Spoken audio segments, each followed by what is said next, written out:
জয় শ্রীকৃষ্ণ। রাধে রাধে। নমস্কার বন্ধুরা, মিঠুমণি কথার আরেকটি ভিডিওতে আপনাদের সকলকে স্বাগত। আশা করি আপনারা সকলেই ভালো আছেন, সুস্থ আছেন। কুরুক্ষেত্রে রণক্ষেত্রে যখন অর্জুন দিশেহারা হয়ে পড়েছিলেন, তখন ভগবান শ্রীকৃষ্ণ তাকে শুনিয়েছিলেন এমন কিছু বাণী যা কেবল যুদ্ধ জয়ের মন্ত্র নয়, বরং জীবন জয়ের দর্শন। আমাদের ব্যস্ত এই জীবনেও আমরা প্রতিনিয়ত কোনো না কোনো যুদ্ধের মধ্যে দিয়ে যাচ্ছি, কখনো মনের সাথে, কখনো পরিস্থিতির সাথে। আজকের এই ভিডিওতে আমি আপনাদের সামনে তুলে ধরব শ্রীমদ্ ভাগবত গীতার সেই 18টি অমূল্য বাণী, যা আপনার অন্ধকার জীবনে আলোর পথ দেখাবে এবং মনের গভীর শান্তি ফিরিয়ে আনবে। যদি আপনিও আপনার জীবনের জটিল প্রশ্নের সহজ উত্তর খুঁজছেন, তবে আজকের এই ভিডিওটি শেষ পর্যন্ত আপনার জন্য। চলুন শুরু করা যাক আজকের এই ভিডিও। পরিবর্তনই সংসারের নিয়ম। আজ যা তোমার, কাল তা অন্য কারোর ছিল, পরশু সেটা অন্য কারোর হয়ে যাবে। তাই কোনো কিছুতেই অতিরিক্ত আসক্তি রেখো না। ফলের আশা না করে কর্ম করো। তোমার অধিকার কেবল তোমার কর্মে, তার ফলে নয়। ফলের চিন্তা করলে তুমি কাজের আনন্দ হারিয়ে ফেলবে। অকারণ দুশ্চিন্তা ত্যাগ করো। তুমি কি নিয়ে এসেছিলে যে হারানোর ভয় পাচ্ছ? তুমি যা নিয়েছো এখান থেকেই নিয়েছো, যা দিয়েছো এখানেই দিয়েছো। আত্মা অমর, অর্থাৎ অস্ত্র তাকে কাটতে পারে না, আগুন তাকে পোড়াতে পারে না। মৃত্যু কেবল শরীরের হয়, আত্মার নয়। ক্রোধ থেকে মুক্তি, অর্থাৎ রাগ বা ক্রোধ মানুষের বুদ্ধি নাশ করে। বুদ্ধি নষ্ট হলে মানুষ সঠিক পথ হারিয়ে ফেলে। তাই শান্ত থাকাই শ্রেষ্ঠ। নিজের উপর বিশ্বাস। মানুষ যা বিশ্বাস করে সে ঠিক তেমনই হয়ে ওঠে। আপনি যদি বিশ্বাস করেন আপনি পারবেন, তবে নিশ্চয়ই আপনি পারবেন। অহংকার ত্যাগ করো, অর্থাৎ আমি করছি, এই অহংকারী মানুষের পতনের মূল কারণ।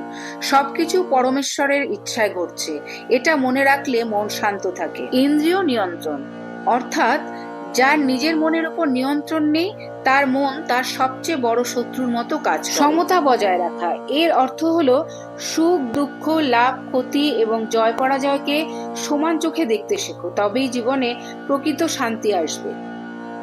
লোভ পরিহার, অর্থাৎ কাম, ক্রোধ এবং লোভ এই তিনটি নরকের দ্বার। এগুলো মানুষের আত্মাকে ধ্বংস করে দেয়।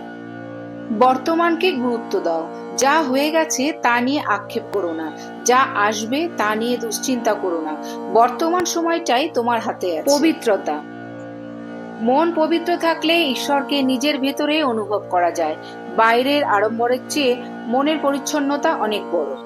কর্তব্য পালন, অন্যের কাজ নিখুঁতভাবে করার চেয়ে নিজের অসম্পূর্ণ কাজ বা কর্তব্য পালন করা অনেক বেশি শ্রেয়। অভ্যাস ও বৈরাগ্য, মনকে নিয়ন্ত্রণ করা কঠিন, কিন্তু নিরন্তর অভ্যাস এবং ত্যাগের মাধ্যমে একে বশ করা সম্ভব। ঈশ্বর ভক্তি, যে আমাকে সবকিছুর মধ্যে দেখে এবং সবকিছুর মধ্যে আমাকে অনুভব করে, আমি কখনোই তাকে ত্যাগ করি না। হিংসা ত্যাগ, অর্থাৎ কোনো প্রাণীর প্রতি হিংসা পোষণ করো না। ক্ষমা এবং দয়া মানুষের শ্রেষ্ঠ গুণ। ধৈর্য ধারণ, কঠিন সময়ে ধৈর্য হারিও না। মনে রাখবে অন্ধকারের পরেই আলোর আগমন ঘটে। শরণাগত, অর্থাৎ সমস্ত চিন্তা ত্যাগ করে ঈশ্বরের চরণে নিজেকে সমর্পণ করো। তিনি তোমাকে সমস্ত পাপ ও ভয় থেকে মুক্ত করবেন।